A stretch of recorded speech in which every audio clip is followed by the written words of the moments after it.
বৌদ্ধ সম্প্রদায়ের যে প্রবারণা পূর্ণিমা, এই প্রবারণা পূর্ণিমা তিথিতে আজ বান্দরবানের রথযাত্রা উৎসবে মেতেছে এই এলাকার নারী পুরুষ। এখানে এই যে আমার পিছনে যেটি রঙিন রথ দেখতে পাচ্ছেন, এই রঙিন রথে রয়েছে বুদ্ধ মূর্তি। এই বুদ্ধ মূর্তির সেখানে তারা পূজা দিচ্ছে, প্রার্থনা দিচ্ছে এবং নানা ধরনের তারা যে আগরবাতি মোমবাতি দিয়ে তারা এই প্রার্থনায় অংশ নিয়েছে। মূলত এই যে প্রবারণা পূর্ণিমার একটি বড় উৎসবই হলো এই যে রথ টানা উৎসব এবং একই সাথে এখানে নানা রঙের ফানুসবাতি উড়ানো হচ্ছে।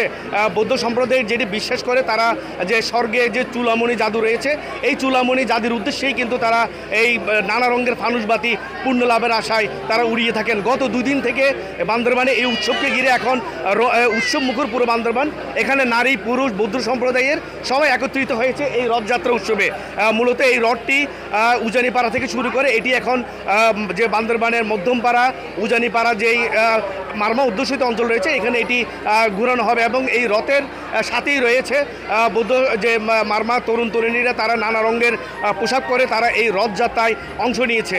মূলত বৌদ্ধ সম্প্রদায়ের বান্দরবানের যে সামাজিক অনুষ্ঠানগুলো রয়েছে ধর্মীয় সামাজিক, তার মধ্যে অন্যতম উৎসবই হচ্ছে এই ওয়াকবই পোয়ে। এটি হলো প্রবারণা পূর্ণিমার একটি তিথি। এটি ছিল আমার কাছে প্রবারণা পূর্ণিমার সর্বশেষ তথ্য। মিনারুল হক, এটি নিউজ, বান্দরবান।